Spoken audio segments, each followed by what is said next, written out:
The Wiki Audiobooks presents To Build a Fire by Jack London, narrated by Damien Thorne. Day had broken cold and gray, exceedingly cold and gray, when the man turned aside from the main Yukon Trail and climbed the high earth bank, where a dim and little-traveled trail led eastward through the fat spruce timberland. It was a steep bank, and he paused for breath at the top, excusing the act to himself by looking at his watch. It was 9 o'clock. There was no sun nor a hint of sun, though there was not a cloud in the sky. It was a clear day, and yet there seemed an intangible pall over the face of things, a subtle gloom that made the day dark, and that was due to the absence of sun. This fact did not worry the man. He was used to the lack of sun. It had been days since he had seen the sun, and he knew that a few more days must pass before that cheerful orb, due south, would just peep above the skyline and dip immediately from view. The man flung a look back along the way he had come. The Yukon lay a mile wide and hidden under 3 feet of ice. On top of this ice were as many feet of snow. It was all pure white, rolling in gentle undulations where the ice jams of the freeze-up had formed. North and south, as far as his eye could see, it was unbroken white, save for a dark hairline that curved and twisted from around the spruce-covered island to the south, and that curved and twisted away into the north, where it disappeared behind another spruce-covered island. This dark hairline was the trail, the main trail, that led south 500 miles to the Chilkoot Pass, Dyea, and Saltwater, and that led north 70 miles to Dawson, and still on to the north 1,000 miles to Nulato, and finally to St. Michael on Bering Sea, 1,000 miles and half 1,000 more. But all this, the mysterious, far-reaching hairline trail, the absence of sun from the sky, the tremendous cold, and the strangeness and weirdness of it all, made no impression on the man. It was not because he was long used to it. He was a newcomer in the land, a Chechaquo, and this was his first winter. The trouble with him was that he was without imagination. He was quick and alert in the things of life, but only in the things and not in the significances. 50 degrees below zero meant 80-odd degrees of frost. Such fact impressed him as being cold and uncomfortable. And that was all. It did not lead him to meditate upon his frailty as a creature of temperature, and upon man's frailty in general, able only to live within certain narrow limits of heat and cold. And from there on, it did not lead him to the conjectural field of immortality and man's place in the universe. 50 degrees below zero stood for a bite of frost that hurt, and that must be guarded against by the use of mittens, ear flaps, warm moccasins, and thick socks. 50 degrees below zero was to him just precisely 50 degrees below zero. That there should be anything more to it than that was a thought that never entered his head. As he turned to go on, he spat speculatively. There was a sharp, explosive crackle that startled him. He spat again. And again in the air, before it could fall to the snow, the spittle crackled. He knew that at 50 below, spittle crackled on the snow, but this spittle had crackled in the air. Undoubtedly it was colder than 50 below. How much colder, he did not know. But the temperature did not matter. He was bound for the old claim on the left fork of Henderson Creek, where the boys were already. They had come over across the divide from the Indian Creek country, while he had come the roundabout way to take a look at the possibilities of getting out logs in the spring from the islands in the Yukon. He would be into camp by 6 o'clock. A bit after dark, it was true, but the boys would be there, a fire would be going, and a hot supper would be ready. As for lunch, he pressed his hand against the protruding bundle under his jacket. It was also under his shirt, wrapped up in a handkerchief and lying against the naked skin. It was the only way to keep the biscuits from freezing. He smiled agreeably to himself as he thought of those biscuits, each cut open and sopped in bacon grease, and each enclosing a generous slice of fried bacon. He plunged in among the big spruce trees. The trail was faint.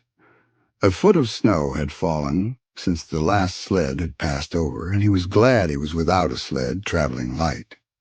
In fact, he carried nothing but the lunch wrapped in the handkerchief. He was surprised, however, at the cold. It certainly was cold, he concluded, as he rubbed his numb nose and cheekbones with his mittened hand. He was a warm-whiskered man, but the hair on his face did not protect the high cheekbones and the eager nose that thrust itself aggressively into the frosty air. At the man's heels trotted a dog, a big native husky. The proper wolf dog, gray-coated and without any visible or temperamental difference from its brother, the wild wolf. The animal was depressed by the tremendous cold. It knew that it was no time for traveling. Its instinct told it a truer tale than was told to the man by the man's judgment. In reality, it was not merely colder than 50 below zero. It was colder than 60 below, than 70 below. It was 75 below zero. Since the freezing point is 32 above zero, it meant that 107 degrees of frost obtained. The dog did not know anything about thermometers. Possibly in its brain there was no sharp consciousness of a condition of very cold such as was in the man's brain. But the brute had its instinct. It experienced a vague but menacing apprehension that subdued it and made it slink along at the man's heels. And that made it question eagerly every unwanted movement of the man, as if expecting him to go into camp or to seek shelter somewhere and build a fire. The dog had learned fire, and it wanted fire, or else to burrow under the snow and cuddle its warmth away from the air. The frozen moisture of its breathing had settled on its fur in a fine powder of frost, and especially were its jowls, muzzle, and eyelashes whitened by its crystalled breath. The man's red beard and mustache were likewise frosted, but more solidly, the deposit taking the form of ice and increasing with every warm, moist breath he exhaled. Also, the man was chewing tobacco, and the muzzle of ice held his lips so rigidly that he was unable to clear his chin when he expelled the juice. The result was that a crystal beard of the color and solidity of amber was increasing its length on his chin. If he fell down, it would shatter itself like glass into brittle fragments. But he did not mind the appendage.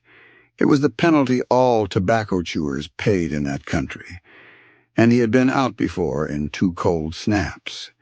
They had not been so cold as this, he knew, but by the spirit thermometer at 60 Mile he knew they had been registered at 50 below and at 55.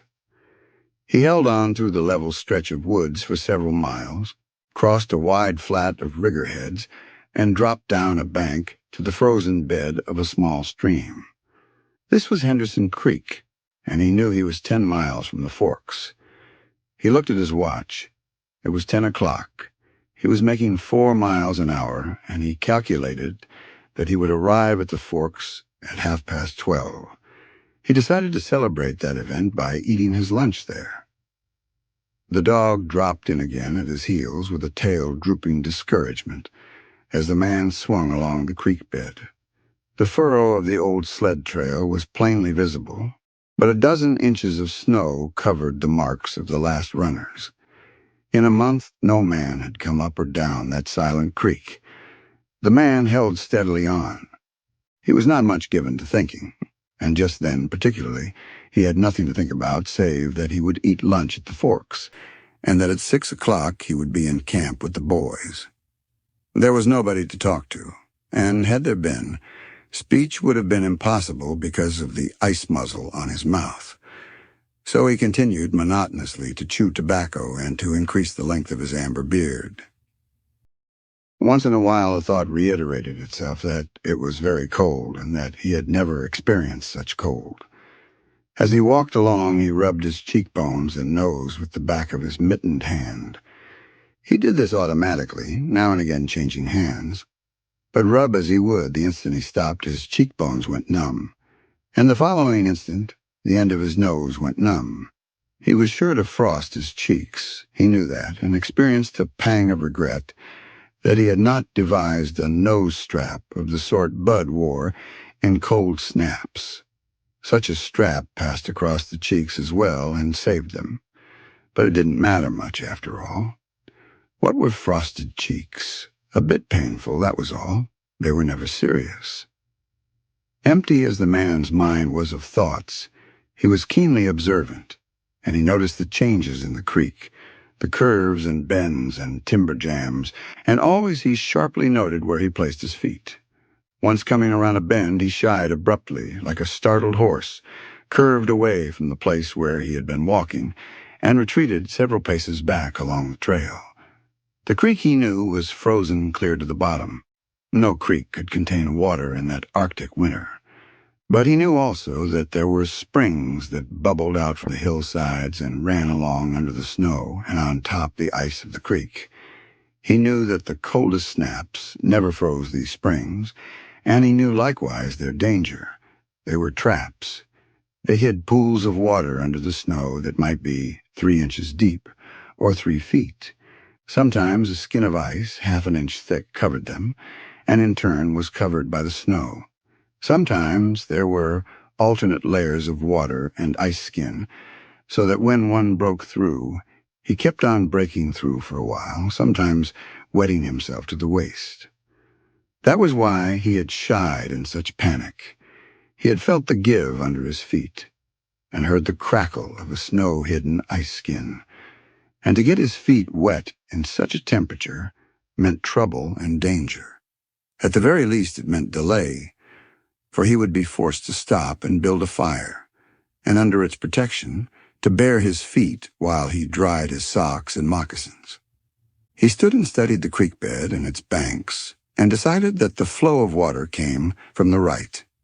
He reflected a while, rubbing his nose and cheeks, then skirted to the left, stepping gingerly and testing the footing for each step.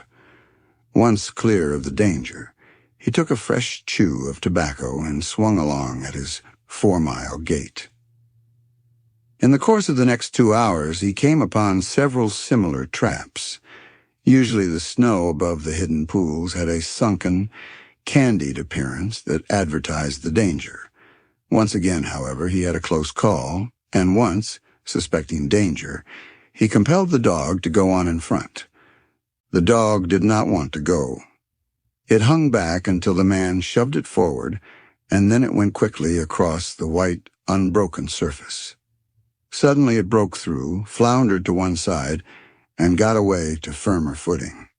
It had wet its forefeet and legs, and almost immediately the water that clung to it turned to ice. It made quick efforts to lick the ice off its legs, then dropped down in the snow and began to bite out the ice that had formed between the toes. This was a matter of instinct. To permit the ice to remain would mean sore feet. It did not know this. It merely obeyed the mysterious prompting that arose from the deep crypts of its being. But the man knew, having achieved a judgment on the subject, and he removed the mitten from his right hand and helped tear out the ice particles. He did not expose his fingers more than a minute, and was astonished at the swift numbness that smote them. It certainly was cold. He pulled on the mitten hastily and beat the hand savagely across his chest. At 12 o'clock the day was at its brightest, yet the sun was too far south on its winter journey to clear the horizon. The bulge of the earth intervened between it and Henderson Creek, where the man walked under a clear sky at noon and cast no shadow. At 12:30 to the minute, he arrived at the forks of the creek. He was pleased at the speed he had made. If he kept it up, he would certainly be with the boys by 6. He unbuttoned his jacket and shirt and drew forth his lunch. The action consumed no more than a quarter of a minute. Yet in that brief moment the numbness laid hold of the exposed fingers. He did not put the mitten on, but instead struck the fingers a dozen sharp smashes against his leg. Then he sat down on a snow-covered log to eat. The sting that followed upon the striking of his fingers against his legs ceased so quickly that he was startled. He had had no chance to take a bite of biscuit. He struck the fingers repeatedly and returned them to the mitten, baring the other hand for the purpose of eating. He tried to take a mouthful, but the ice muzzle prevented. He had forgotten to build a fire and thaw out. He chuckled at his foolishness, and as he chuckled he noted the numbness creeping into the exposed fingers. Also he noted that the stinging which had first come to his toes when he sat down was already passing away. He wondered whether the toes were warm or numb. He moved them inside the moccasins and decided that they were numb. He pulled the mitten on hurriedly and stood up. He was a bit frightened. He stamped up and down until the stinging returned into the feet. It certainly was cold, was his thought. The man from Sulphur Creek had spoken the truth when telling how cold it sometimes got in the country, and he had laughed at him at the time. That showed one must not be too sure of things. There was no mistake about it. It was cold. He strode up and down, stamping his feet and threshing his arms until reassured by the returning warmth. Then he got out matches and proceeded to make a fire. From the undergrowth, where high water of the previous spring had lodged a supply of seasoned twigs, he got his firewood. Working carefully from a small beginning, he soon had a roaring fire over which he thawed the ice from his face, and in the protection of which he ate his biscuits. For the moment, the cold space was outwitted.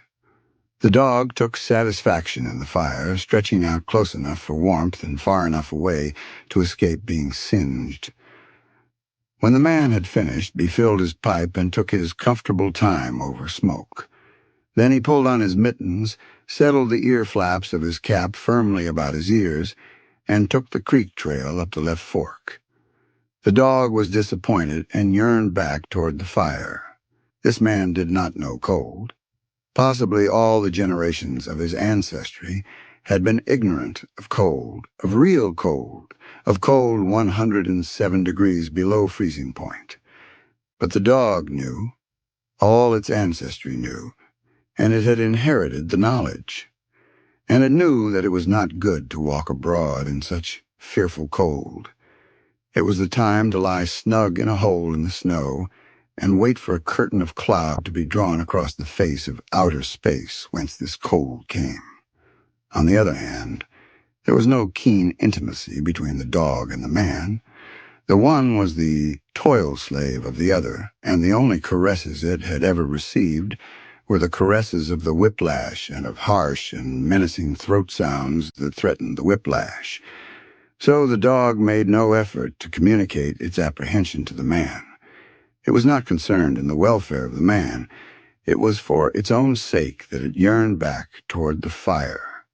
But the man whistled and spoke to it with the sound of whiplashes, and the dog swung in at the man's heel and followed after. The man took a chew of tobacco and proceeded to start a new amber beard. Also his moist breath quickly powdered with white, his mustache, eyebrows, and lashes. There did not seem to be so many springs on the left fork of the Henderson, and for half an hour the man saw no signs of any. And then it happened.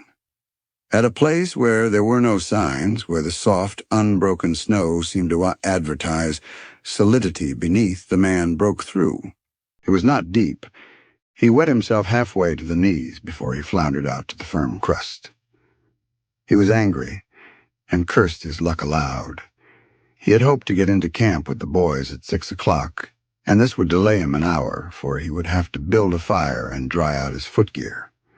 This was imperative at that low temperature. He knew that much, and he turned aside to the bank, which he climbed.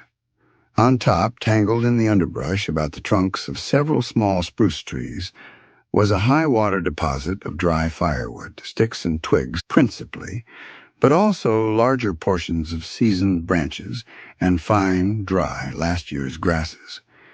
He threw down several large pieces on top of the snow. This served for a foundation and prevented the young flame from drowning itself in the snow it otherwise would melt. The flame he got by touching a match to a small shred of birch bark that he took from his pocket. This burned even more readily than paper. Placing it on the foundation, he fed the young flame with wisps of dry grass and with the tiniest dry twigs. He worked slowly and carefully, keenly aware of his danger. Gradually, as the flame grew stronger, he increased the size of the twigs with which he fed it. He squatted in the snow, pulling the twigs out from their entanglement in the brush and feeding directly to the flame. He knew there must be no failure. When it is 75 below zero, a man must not fail in his first attempt to build a fire. That is, if his feet are wet. If his feet are dry and he fails, he can run along the trail for half a mile and restore his circulation. But the circulation of wet and freezing feet cannot be restored by running when it is 75 below. No matter how fast he runs, the wet feet will freeze the harder. All this the man knew. The old-timer on Sulphur Creek had told him about it the previous fall, and now he was appreciating the advice. Already all sensation had gone out of his feet. To build the fire, he had been forced to remove his mittens, and the fingers had quickly gone numb. His pace of 4 miles an hour had kept his heart pumping blood to the surface of his body and to all the extremities. But the instant he stopped, the action of the pump eased down. The cold of space smote the unprotected tip of the planet, and he, being on that unprotected tip, received the full force of the blow. The blood of his body recoiled before it. The blood was alive like the dog, and like the dog it wanted to hide away and cover itself up from the fearful cold. So long as he walked 4 miles an hour, he pumped that blood willy-nilly to the surface. But now it ebbed away and sank down into the recesses of his body. The extremities were the first to feel its absence. His wet feet froze the faster, and his exposed fingers numbed the faster, though they had not yet begun to freeze. Nose and cheeks were already freezing, while the skin of all his body chilled as it lost its blood.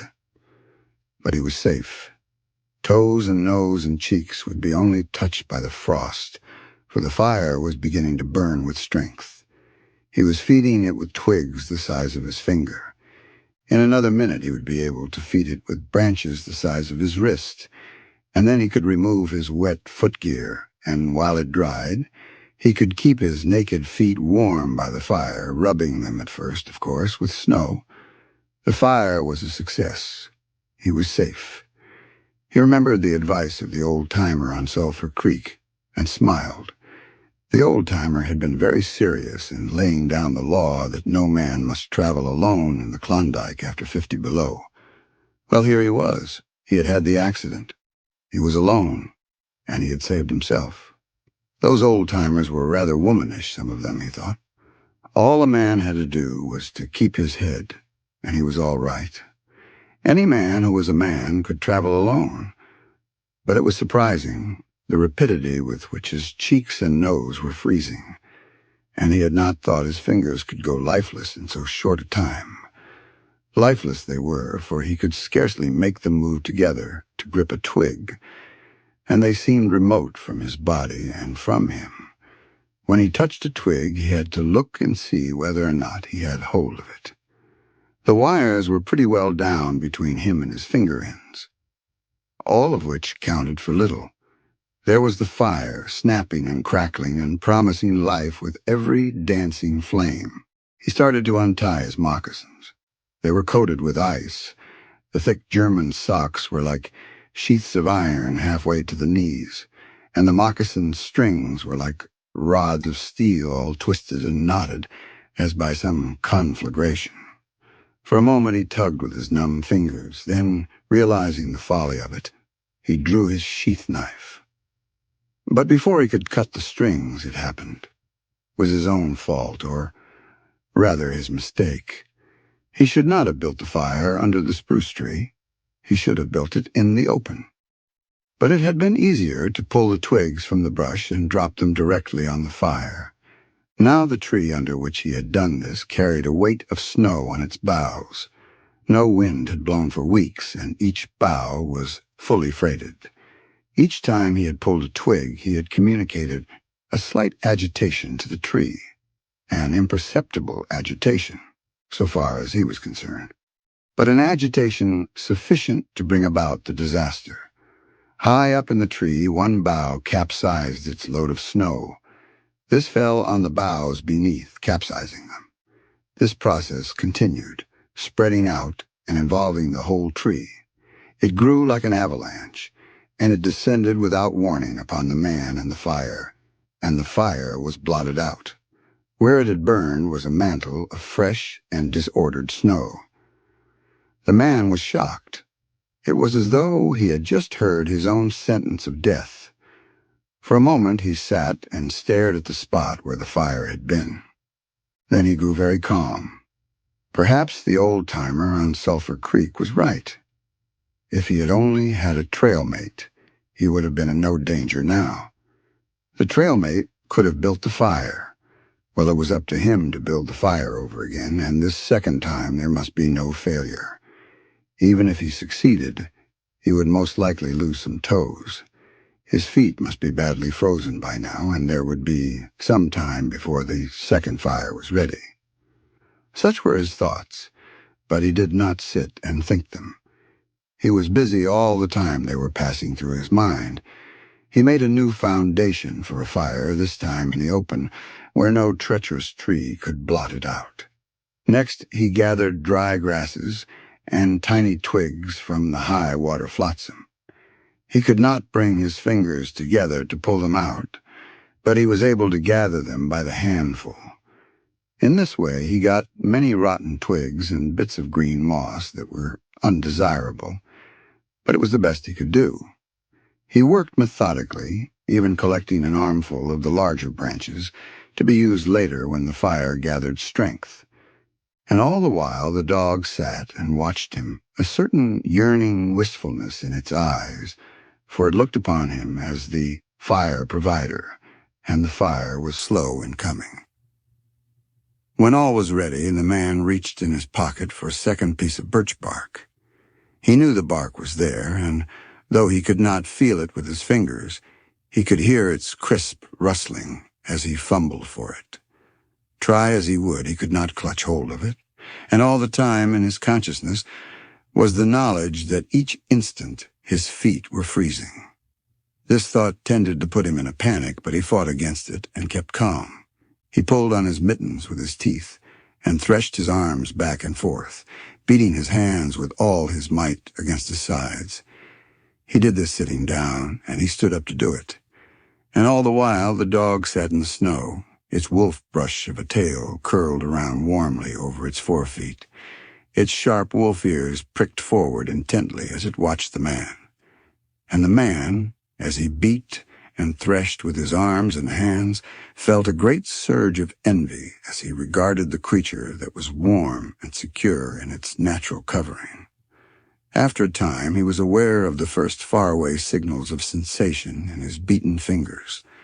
The faint tingling grew stronger till it evolved into a stinging ache that was excruciating, but which the man hailed with satisfaction.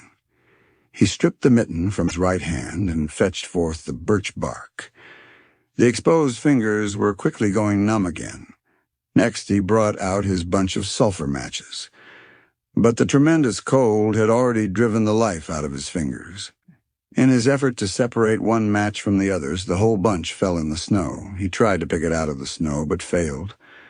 The dead fingers could neither touch nor clutch. He was very careful. He drove the thought of his freezing feet and nose and cheeks out of his mind, devoting his whole soul to the matches. He watched, using the sense of vision in place of that of touch, and when he saw his fingers on each side the bunch, he closed them. That is, he willed to close them, for the wires were down, and the fingers did not obey. He pulled the mitten on the right hand and beat it fiercely against his knee. Then, with both mittened hands, he scooped the bunch of matches, along with much snow, into his lap. Yet he was no better off. After some manipulation, he managed to get the bunch between the heels of his mittened hands. In this fashion, he carried it to his mouth. The ice crackled and snapped when by a violent effort he opened his mouth. He drew the lower jaw in, curled the upper lip out of the way, and scraped the bunch with his upper teeth in order to separate a match. He succeeded in getting one, which he dropped on his lap. He was no better off. He could not pick it up. Then he devised a way. He picked it up in his teeth and scratched it on his leg. 20 times he scratched before he succeeded in lighting it. As it flamed, he held it with his teeth to the birch bark. But the burning brimstone went up his nostrils and into his lungs, causing him to cough spasmodically. The match fell into the snow and went out. The old-timer at Sulphur Creek was right, he thought, in the moment of controlled despair that ensued after 50 below. A man should travel with a partner. He beat his hands, but failed in exciting any sensation. Suddenly he bared both hands, removing the mittens with his teeth. He caught the whole bunch between the heels of his hands. His arm muscles, not being frozen, enabled him to press the hand heels tightly against the matches. Then he scratched the bunch along his leg. It flared into flame. 70 sulfur matches at once. There was no wind to blow them out. He kept his head to one side to escape the strangling fumes, and held the blazing bunch to the birthbark. As he so held it, he became aware of sensation in his hand. His flesh was burning. He could smell it. Deep down below the surface, he could feel it. The sensation developed into pain that grew acute, and still he endured, it holding the flame of the matches clumsily to the bark that would not light readily because his own burning hands were in the way, absorbing most of the flame. At last, when he could endure no more, he jerked his hands apart. The blazing matches fell sizzling into the snow, but the birch bark was alight. He began laying dry grasses and the tiniest twigs on the flame. He could not pick and choose, for he had to lift the fuel between the heels of his hands. Small pieces of rotten wood and green moss clung to the twigs, and he bit them off as well as he could with his teeth. He cherished the flame carefully and awkwardly. It meant life, and it must not perish. The withdrawal of blood from the surface of his body now made him begin to shiver, and he grew more awkward. A large piece of green moss fell squarely on the little fire. He tried to poke it out with his fingers, but his shivering frame made him poke too far, and he disrupted the nucleus of the little fire, the burning grasses and tiny twigs separating and scattering. He tried to poke them together again, but in spite of the tenseness of the effort, his shivering got away with him, and the twigs were hopelessly scattered. Each twig gushed a puff of smoke and went out. The fire provider had failed. As he looked apathetically about him, his eyes chanced on the dog, sitting across the ruins of the fire from him in the snow, making restless, hunching movements, slightly lifting one forefoot and then the other, shifting its weight back and forth on them with wistful eagerness. The sight of the dog put a wild idea into his head. He remembered the tale of the man, caught in a blizzard, who killed a steer and crawled inside the carcass, and so was saved. He would kill the dog and bury his hands in the warm body until the numbness went out of them. Then he could build another fire. He spoke to the dog, calling it to him, but in his voice was a strange note of fear that frightened the animal, who had never known the man to speak in such a way before. Something was the matter in its suspicious nature sensed danger. It knew not what danger, but somewhere, somehow in its brain, arose an apprehension of the man. It flattened its ears down at the sound of the man's voice, and its restless, hunching movements, and the liftings and shiftings of its forefeet became more pronounced. But it would not come to the man. He got on his hands and knees and crawled toward the dog. This unusual posture again excited suspicion, and the animal sidled mincingly away. The man sat up in the snow for a moment and struggled for calmness. Then he pulled on his mittens by means of his teeth and got upon his feet. He glanced down at first in order to assure himself that he was really standing up, for the absence of sensation in his feet left him unrelated to the earth. His erect position in itself started to drive the webs of suspicion from the dog's mind, and when he spoke peremptorily, with the sound of whiplashes in his voice, the dog rendered its customary allegiance and came to him. As it came within reaching distance, the man lost his control. His arms flashed out to the dog, and he experienced genuine surprise when he discovered that his hands could not clutch, that there was neither bend nor feeling in the fingers. He had forgotten for the moment that they were frozen, and that they were freezing more and more. All this happened quickly, and before the animal could get away, he encircled its body with his arms. He sat down in the snow and in this fashion held the dog while it snarled and whined and struggled.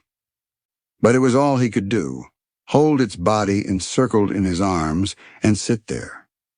He realized that he could not kill the dog. There was no way to do it. With his helpless hands, he could neither draw nor hold his sheath knife nor throttle the animal. He released it, and it plunged wildly away with tail between its legs and still snarling. It halted 40 feet away and surveyed him curiously, with ears sharply pricked forward.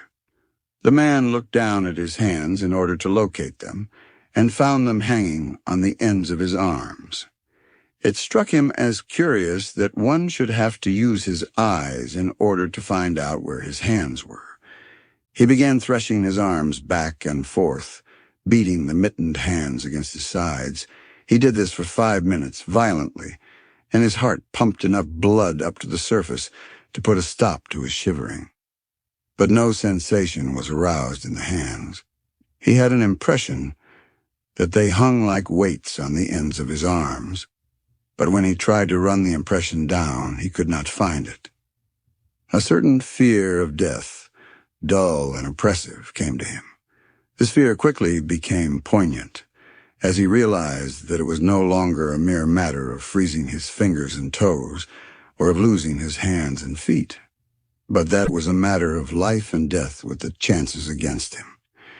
This threw him into a panic, and he turned and ran up the creek bed along the old dim trail.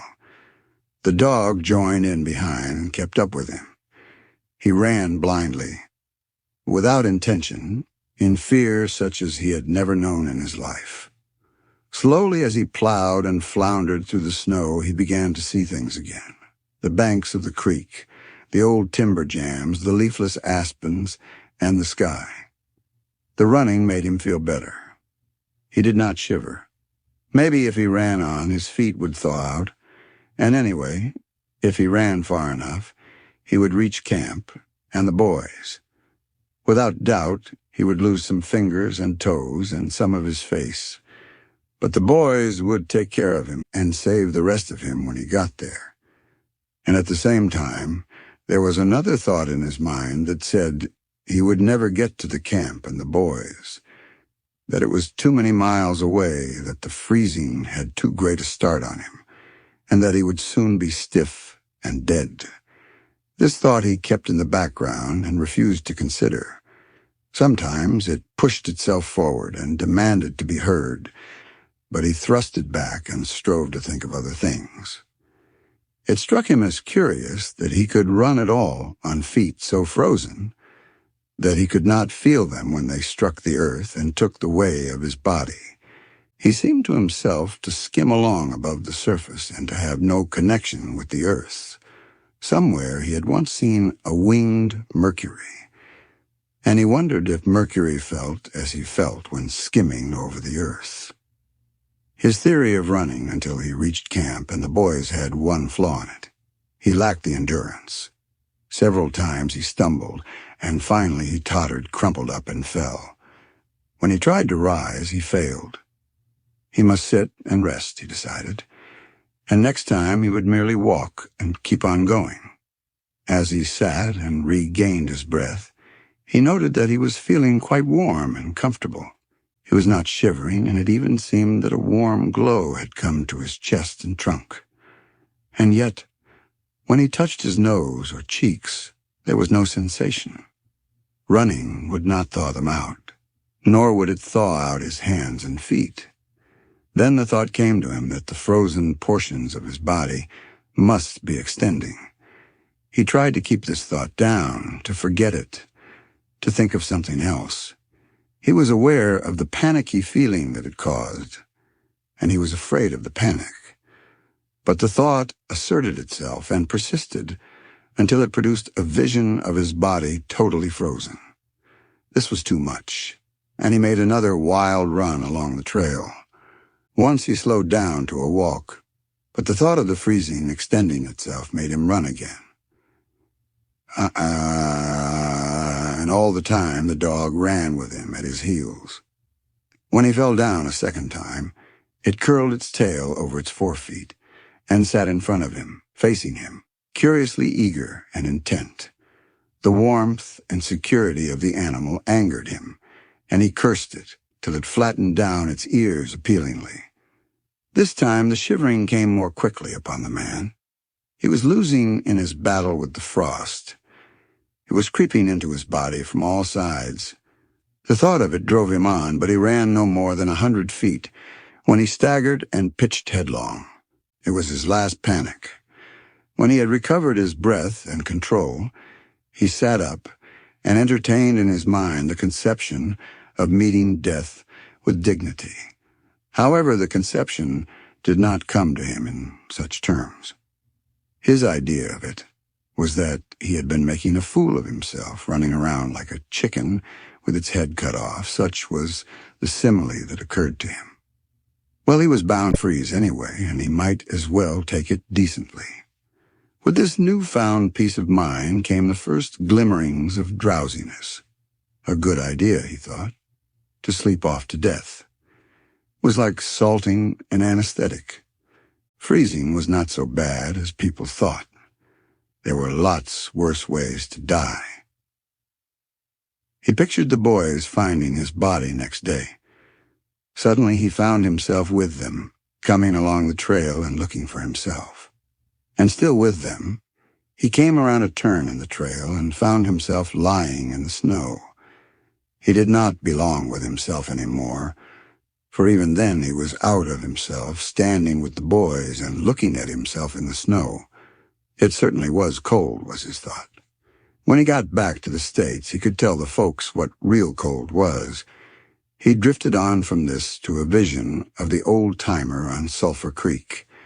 He could see him quite clearly, warm and comfortable, and smoking a pipe. "You were right, old hoss, you were right," the man mumbled to the old-timer of Sulphur Creek. Then the man drowsed off into what seemed to him the most comfortable and satisfying sleep he had ever known. The dog sat facing him and waiting. The brief day drew to a close in a long, slow twilight. There were no signs of a fire to be made, and besides, never in the dog's experience had it known a man to sit like that in the snow and make no fire. As the twilight drew on, its eager yearning for the fire mastered it, and with a great lifting and shifting of forefeet, it whined softly, then flattened its ears down in anticipation of being chidden by the man. But the man remained silent. Later, the dog whined loudly, and still later, it crept close to the man and caught the scent of death. This made the animal bristle and back away. A little longer it delayed, howling under the stars that leaped and danced and shone brightly in the cold sky. Then it turned and trotted up the trail in the direction of the camp it knew, where were the other food providers and fire providers. The end of the story. Subscribe to support the channel.